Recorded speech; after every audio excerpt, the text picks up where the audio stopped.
વરસાદ આવે ને ત્યારે ઘણા બધા લોકો માટે આ વરસાદ રાહત બનીને આવતો હોય છે કે ગરમીમાંથી થોડીક ઠંડક મળી, થોડી રાહત મળી.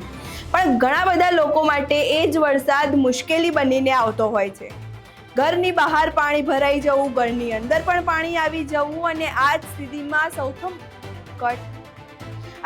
સ્થિતિમાં સૌથી મોટો સવાલ એ ઊભો થાય છે કે આટલા ભારે વરસાદમાં પૂર જેવી સ્થિતિમાં આપણી મદદે કોણ આવશે? અમદાવાદ જિલ્લાના માંડલ ગામમાં ભારે વરસાદ વચ્ચે કેટલાક એવા દ્રશ્યો સામે આવ્યા જે લોકોને સુરક્ષિત સ્થળે પહોંચાડવા માટે સતત બચાવ કામગીરી કરવામાં આવી હતી ત્યાંના સરપંચ દ્વારા. આખી ઘટના વિશે વિગતે ચર્ચા કરીશું. નમસ્કાર, આપ જોઈ રહ્યા છો ચક્રવાત ન્યૂઝ. હું આપની સાથે વંશિકા.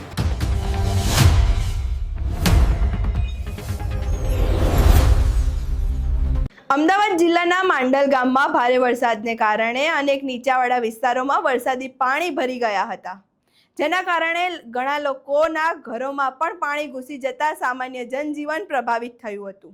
આ દરમિયાન ગામના સરપંચ અને અમદાવાદ જિલ્લા યુવા મોરચાના ઉપપ્રમુખ નરેશભાઈ ભરવાડ તેમજ પંચાયતના સભ્યો સતત અસરગ્રસ્ત વિસ્તારોમાં રહી લોકોને સુરક્ષિત સ્થળે પહોંચાડ્યા હતા. સાથે જ અસરગ્રસ્ત પરિવારો માટે રહેવા અને જમવાની પણ વ્યવસ્થા કરવામાં આવી હતી. અહીં પહેલા તે દ્રશ્યો જોઈએ.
स्कूल में सगवड़ करी हमारे माटे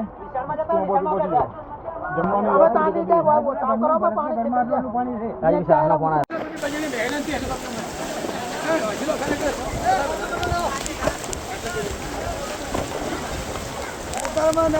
हेलिकॉप्टर मंगावे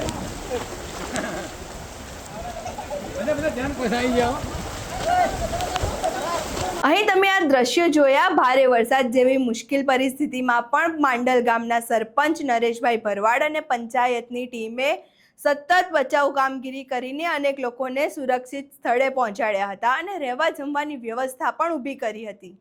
આવી જ માનવતાભરી કામગીરી ખરેખર પ્રશંસનીય છે. મુશ્કેલીની ઘડીમાં લોકોની પડખે ઊભા રહેવું અને તેમની મદદ કરવી તે ખરેખર બીજા માટે પણ એક સારો સંદેશ આપે છે કે જો તમે તમારા ઘરમાં સુરક્ષિત છો વરસાદમાં, તો તમે બહાર નીકળીને બીજાની પણ મદદ કરો, જેનાથી તે લોકો પણ સુરક્ષિત સ્થળે પહોંચી શકે.